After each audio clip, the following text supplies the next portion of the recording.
Film bercerita tentang seorang anak yang bernama Ishan. Dia ini adalah anak yang masih duduk di kelas 3 SD. Ishan ini adalah anak penderita disleksia atau anak yang kesulitan dalam belajar. Jadi di kondisinya yang sekarang, Ishan masih belum bisa baca tulis dan menghitung.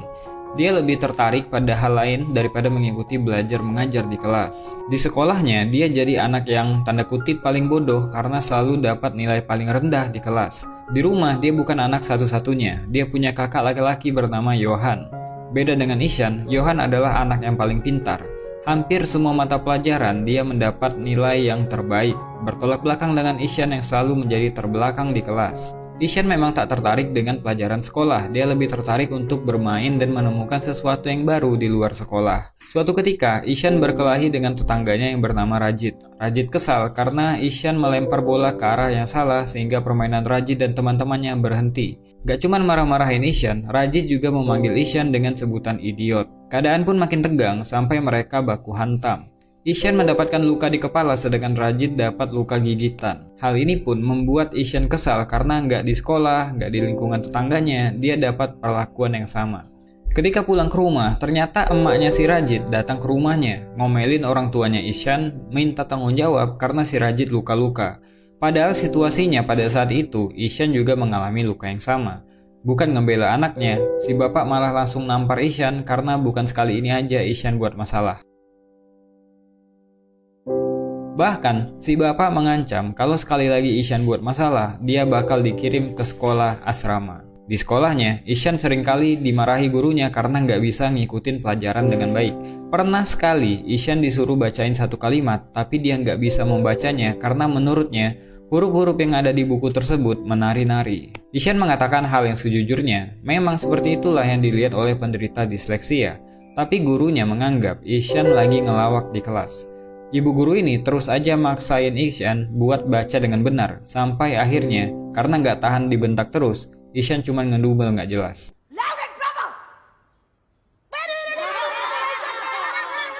Ya karena hal tersebut, Ishan pun dikeluarkan dari kelas. Karena Ishan anak yang tanda kutip berbeda dari anak yang biasanya, dia pun kerap dibully oleh anak-anak di sekolah, bahkan teman-teman sekelasnya. Setelah jam pertama, dia memilih bolos pada hari itu dan pergi berkeliaran di jalan.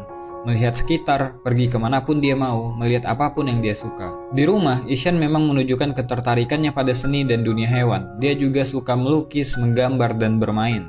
Pada malam hari, dia bercerita ke kakaknya kalau dia bolos sekolah pada hari itu dan dia nggak takut sama sekali. Bahkan itu menjadi pengalaman baru buat dia. Dia pun meminta bantuan kakaknya untuk menuliskan keterangan absen palsu karena dia bolos pada hari itu. Keesokan paginya di sekolah, gurunya mengadakan ujian matematika dadakan yang membuat Ishan pusing bukan main. Baca aja nggak bisa, nulis juga nggak, ngitung apa lagi. Jadi dia mencoba untuk mengerjakan soal matematika dengan imajinasinya. Ishan pun berhasil menjawab soal nomor 1, tapi imajinasinya untuk satu soal tadi ternyata ngabisin waktu yang lama banget. Sampai waktunya habis, dia cuman bisa jawab satu soal. Udah gitu jawabannya salah lagi. Pada hari yang lain ketika di rumah, dia ketahuan bolos karena bapaknya menemukan surat izin palsu yang Ishan gunakan ketika dia bolos. Dia pun dapat amukan lagi dari si bapak. Bahkan di sekolah, mereka dipanggil oleh kepala sekolah dan guru-guru Ishan. Para guru menjelaskan kepada si bapak dan si ibu betapa bodohnya Ishan ketika belajar di kelas. Kepala sekolahnya pun menyarankan untuk memindahkan Ishan ke sekolah yang lain. Karena Ishan saat ini udah satu kali nggak naik kelas, jadi nggak mungkin nggak naik lagi untuk kedua kalinya. Akhirnya, terpaksa si bapak berencana mindahin Ishan ke sekolah asrama. Walaupun Ishan berusaha untuk menolak hal tersebut dan berjanji akan belajar lebih giat lagi, tapi sia-sia saja karena dia tetap akan dipindahkan ke sana. Mereka sekeluarga pun mengantarkan Ishan ke sekolah sekaligus tempat tinggal barunya. Dengan berat hati, si ibu ngelepas anak bungsunya untuk hidup sendiri di sekolah asrama. Ishan pun memulai hidup barunya di sana. Karena belum bisa beradaptasi, Ishan gak henti-hentinya melamun dan menangis seakan gak percaya dia hidup jauh dari keluarganya. Apalagi dia menganggap bahwa nasib yang dia alami saat ini adalah bentuk hukuman dari orang tuanya karena kenakalan yang dia buat. Di sekolah barunya itu pun, Ishan tetap mendapatkan bulian. Dia masih aja dimarahi gurunya karena dia nggak bisa belajar seperti anak pada umumnya. Nggak ada yang paham sama Ishan yang memang menderita disleksia. Di asrama ini, dia seperti terpenjara di dalam sebuah lingkungan yang gak mendukung. Setiap hari, Ishan hidup dengan bulian dan kemarahan. Apalagi, keadaan udah berbeda dengan yang dulu. Saat ini, kehadiran ibu dan kakak laki-lakinya yang biasanya memberikan kasih sayang padanya udah gak ada. Hal itu pun membuat Ishan stres dan merasa tertekan. Kunjungan orang tua setiap hari Sabtu dan Minggu pun gak mengobati kemarahan Ishan pada nasibnya yang kerap dipanggil bodoh dan idiot. Pada suatu hari, sekolah kedatangan guru kesenian baru bernama Pak Nikum. Kehadiran guru ganteng ini membawa aura yang berbeda untuk sekolah ini. Metode mengajarnya sangat asik dan fun. Baru hari pertama aja, dia langsung dekat dengan murid barunya. Tapi tetap aja, Ishan belum lepas dari stres yang dialami selama tinggal di asrama. Sehingga waktu Ishan lebih banyak diisi dengan merenung dan melamun. Ditambah lagi ketika ibunya menelpon dan mengabari kalau mereka nggak bisa datang pada hari Sabtu nanti karena menghadiri pertandingan final tenis yang kakaknya ikuti, hal itu membuat dia sedih dan nggak ngomong satu kata pun. Pada suatu hari, Pak Nikum melihat Ishan di depan kelas. Mengamati Ishan yang selalu terlihat ketakutan dan tertekan, dia pun menanyakannya pada teman sebangku Ishan yaitu Rajan. Rajan pun bercerita kalau Ishan adalah anak baru yang ingin pulang ke rumah. Dia juga menceritakan kepada Pak Nikum kalau Ishan selalu dihukum karena nggak bisa ngikutin pelajaran. Jadi Pak Nikum berinisiatif mencari buku tugas Ishan dan akhirnya mengetahui bahwa Ishan adalah anak yang memang punya kesulitan dalam belajar atau disleksia. Pak Nikum ini adalah guru yang memang memahami anak-anak karena dia juga mengajar di sekolah luar biasa, tempat anak-anak kurang beruntung, di mana dia di sana udah terbiasa menghadirkan keceriaan untuk anak-anak. Dan untuk membantu Ishan dalam keterpurukannya dan juga untuk lebih memahami Ishan, Pak Nikum pergi ke rumah orang tua Ishan dan bertanya semua hal tentang Ishan. Dari sana si ibu menjelaskan kepada Pak Nikum bahwa Ishan sangat mencintai dunia seni seperti melukis. Mengingat Ishan yang selalu tertekan di sekolah, Pak Nikum pun menanyakan kepada orang tua Ishan kenapa Ishan sampai dikirim ke sekolah asrama. Ayahnya hanya menyebutkan keluhan-keluhan yang dia rasakan selama menghadapi Ishan. Dia nggak tahan kalau Ishan nakal lah, malas belajar lah, sering buat masalah, dan lain-lain. Pak Nikum pun mencoba memberikan penjelasan bahwa Ishan mengalami disleksia. Pak Nikum juga memperlihatkan pola kesalahan yang sama yang Ishan lakukan ketika menulis sebuah kata atau kalimat. Pak Nikum menjelaskan bahwa Ishan sebenarnya cuman butuh support dan butuh waktu. Namun si bapak malah nggak terima dan tetap menganggap Ishan adalah anak yang malas untuk belajar dan membandingkan Ishan dengan kakaknya yang selalu juara kelas. Padahal Pak Nikum udah ngasih tahu kalau Ishan lebih menonjol di bidang seni seperti melukis dan dia punya bakat yang luar biasa di sana. Tapi si bapak menganggap dengan kemampuan melukisnya, Ishan gak akan bisa bersaing di dunia luar. Mengirim Ishan ke sekolah asrama adalah solusi terbaik karena gak ada alternatif lain. Mendengar hal tersebut pun, Pak Nikum jadi kesal karena si bapak hanya memandang dunia luar sebagai arena kompetisi. Ketika Pak Nikum pulang, si ibu pun menangis memikirkan kata-kata Pak Nikum yang mungkin ada benarnya juga. Keesokan paginya ketika di sekolah, Pak Nikum menceritakan sebuah kisah tentang anak yang gak bisa baca tulis. Tentang anak yang melihat huruf dan angka menari-nari seperti orang yang berdisko. Bahkan ketika dia gak lulus, semua orang mentertawakannya. Kemudian suatu hari, anak itu mengguncang dunia dengan teori yang dia publikasikan. Siapakah dia? Tanya Pak Nikum kepada anak-anak. Ishan pun memasang wajah tegang. Takut kalau guru ini akan membuli kekurangannya lagi dan akhirnya menjadi bahan tertawaan teman sekelasnya. Namun ketika Pak Nikum menunjukkan foto Albert Einstein, Ishan pun kaget. Ternyata yang lagi Pak Nikum ceritain adalah orang-orang jenius. Selain Albert Einstein, Pak Nikum juga menceritakan tentang Leonardo da Vinci, seorang desainer dan seniman terkenal di dunia. Pak Nikum juga menceritakan orang populer lainnya, seperti Pablo Picasso, Agatha Christie, Walt Disney, Thomas Alva Edison, yang semuanya punya persamaan, yaitu mengalami disleksia ketika masih kecil. Setelah kelas selesai, Pak Nikum pun ngomong empat mata dengan Ishan. Kalau ternyata ketika Pak Nikum masih kecil pun dia mengalami disleksia yang sama seperti Ishan.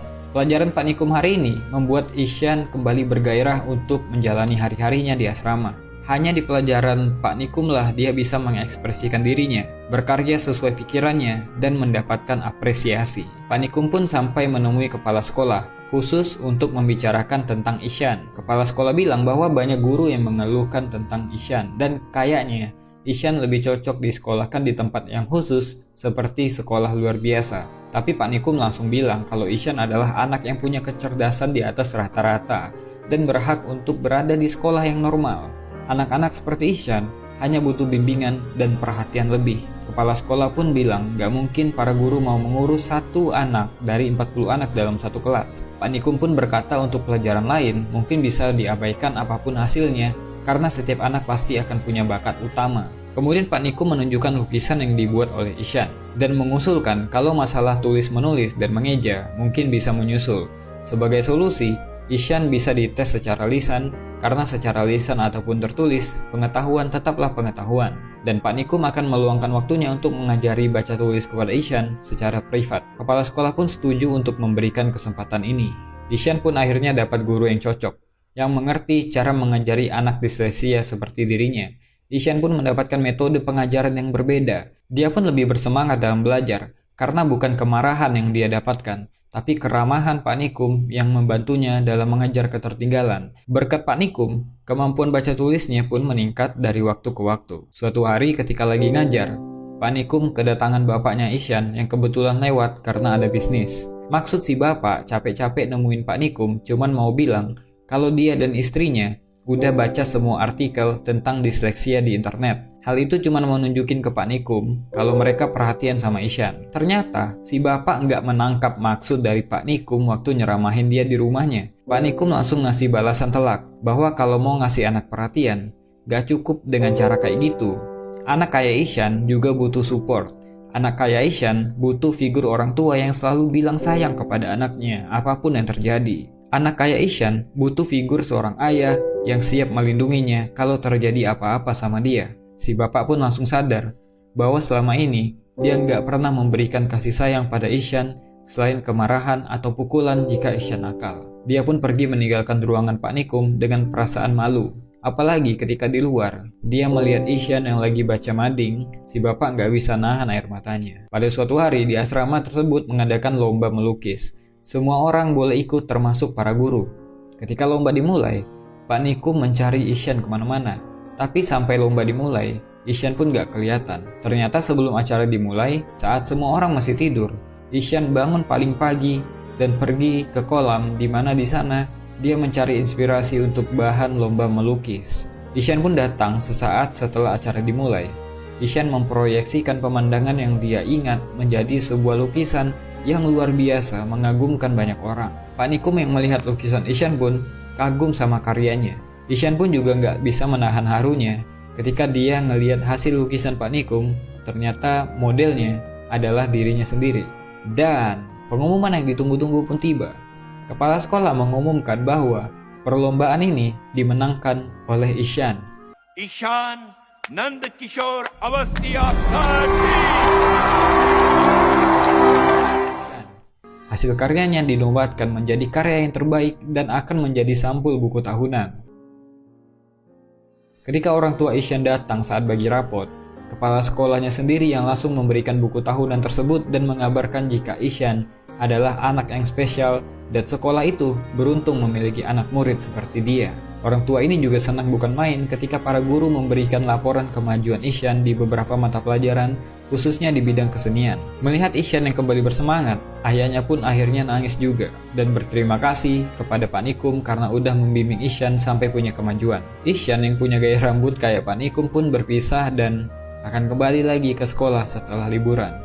Pesan film ini kuat banget untuk nunjukin bahwa memang benar kalau kita mengajari seekor ikan untuk memanjat pohon, maka dia akan menganggap dirinya bodoh seumur hidupnya. Setiap anak memang punya bakat yang unik dan gak mungkin sama dengan anak yang lain. Semoga kita nanti bisa menjadi orang tua yang bijak yang bisa mendukung apapun yang anak kita senangi.